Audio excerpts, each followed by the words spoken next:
सर्वविस्वन्यस्तपादपद्मायते वामहस्तालोलवेदशास्त्रायते ज्ञानसूर्यायते दत्तरूपायते श्रीवेणुगोपालकृष्णाय वन्दनम् श्रीवेणुगोपालकृष्णाय वन्दनम् श्रीवेणुगोपालकृष्णाय वन्दनम्. శ్రీదత్త వేదము, అక్షర ప్రసాదము, ఉగాది సందేశము కంటిన్యూయేషన్. శ్రీ స్వామి ఇంకా ఇలా సెలవిచ్చారు. నాయనా విను, అత్రి మహర్షి నా తండ్రి, అనసూయ తల్లి, వారికి నా మీద ఎంత ప్రేమాభిమానాలు. అట్టి తల్లిదండ్రులను వదులుకొని వివాహం లేకుండా మీ అందరినీ ఉద్ధరించడానికే కదా నేను మీ చుట్టూ తిరుగుతున్నాను. మీరో సంసార సుఖాలన్నీ అనుభవించారు కదా. ఇప్పటికీ మీరు కోరికలతో సతమతమవుతూ నా వంకకు పూర్తిగా తిరగడం లేదు. ఇది భావ్యమేనా? మీ కోరికలు నాకు చెప్పుకోవాలా? నాకన్నీ తెలుసు. సర్వజ్ఞుడనైన నాకు తెలియనిది ఏముంది? నేను చెవిటివాడనా, గుడ్డివాడనా? నాకు వినిపించదు, కనిపించదు అని అనుకోవడానికి? ఇప్పటికైనా మనస్సులో కోరికలు తీసి పారేసుకోండి. నా వైపు పూర్తిగా తిరగండి. మిమ్ము ఉపేక్షింతునా అన్నారు స్వామి. ఈ దివ్య బోధ వినగానే శ్రీ దత్తభక్తులు ఈ విధంగా గానం చేశారు భక్తి పారవస్యంలో. దత్తుని తలచెదము, దత్తుని పిలచెదము, దత్తుని కొలచెదము, దత్తుని వలచెదము. కోరిక ఏమియులేకయే దత్తుని తలచెదము. మా తలపుకు పిలుపుకు కొలుపుకు వలపుకు కారణం దత్తునిపై గల మానురాగం, దత్తునిపై మా మమకారం. శ్రీ దత్తభక్తుల కీర్తనకు స్వామివారు ఆనందించి ఇలా పాడినారు.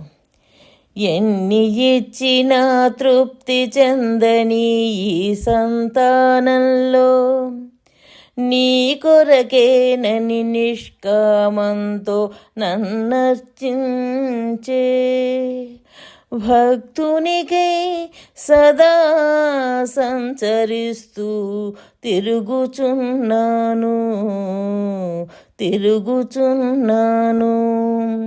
అట్టి భక్తుని నిశ్చల నిర్మల ప్రేమకై తపించుచున్నాను. ఎన్ని ఉన్నను అట్టి భక్తుడు ఒక్కడైనను లేడని పిచ్చివాడనై వెదుకుచున్నాను. అప్పుడు శ్రీదత్త భక్తులు శ్రీ స్వామివారికి ఇలా విన్నవించుకున్నారు. నీ ఎడబాటు నేనోర్వలేను ఎన్నాళ్ళు స్వామి ఈ ద్వైత భావం. రావయ్య దత్త, రావయ్య దత్త, నీవే నేను, నేనే నీవు అయిపోదాము. నా గుండె చీల్చితి నీ కోసమేను, నీకింక ఈ లోక సంచారమేలా. శ్రీగురుడు మందస్మిత వదనారవిందుడై ఇలా సెలవిచ్చారు. నాయనా ఇదిగో చూడు, ఈ జీవుల పంక్తి స్థూల శరీరాలు వదిలిన సూక్ష్మజీవులు వరుసగా నరకంలో విచారణకు పోతున్నారు. ఈ ఆరుగురిని చూడు. ఈ ఆరుగురు స్థూల శరీరాలతో ఉన్నప్పుడు ఈ లోకంలో భార్య, భర్త, కొడుకు, కూతురు, మనుమడు మనుమరాలు. ఆ స్థూల దేహాలు ఉన్నప్పుడు అందరూ ఒకరినొకరు విడువలేనంత మమకారంతో హా ప్రాణనాథ, హా ప్రాణప్రియ, హా జనక మొదలగు పిలుపులతో ఉన్నారు. ఆ స్థూల దేహాలు పోగానే కేవలం సూక్ష్మ శరీరాలు ఆ పంక్తిలో ఒకరినొకరు ముందుకు జరగమనుచు తిట్టుకొనుచు చేదరించుకొనుచున్నారు. చూచితివా నీ దారాపుత్రాది బంధములెంత క్షణికములో అసత్యములో. కాన నిన్ను నీవు ఉద్ధరించుకొనుము. ఇతరులు నిన్ను భక్తుడని పొగిడినందున నీకు అక్కడ ఒరిగేదేమీ లేదు, లేక తిట్టినందున తరిగేదేమీ లేదు. ఏకాంతంలో అంతర్ముఖంగా సాధన చేయుము. నీవు నేను తప్ప మన మధ్యలో మూడో వ్యక్తి లేడు. మూడో వ్యక్తి ఎవరునో అచ్చటకు వచ్చి సాయము కానీ అపకారము కానీ చేయలేడు.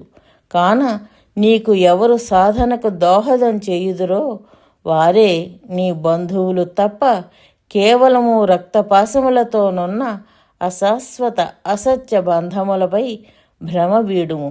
సద్భక్తులు నీ బంధువులు. వారే నీ సాధనను అభివృద్ధి చేసి అచట నీ ఉద్ధరణము జరుగునట్లు చేయుచున్నారు. నిన్ను నీవే ఉద్ధరించుకొనవలెను. పతనమైనను ఉద్ధరణమైనను అంతయు నీ చేతిలోనే ఉన్నది అన్నారు స్వామి. ఆహా, ఎంతటి నగ్న సత్యము! మనం చూస్తూనే కూడా మోసపోతున్నాము గదా. ఎంత సంపాదించినా ఏదీ వెంటరాదు కదా. ఎంత ప్రేమించినా అంత్యకాలములో ఎవరూ వెంటరారు కదా. కనుక స్వామి దివ్యవాణిని మననం చేసుకుంటూ తరించుదాం.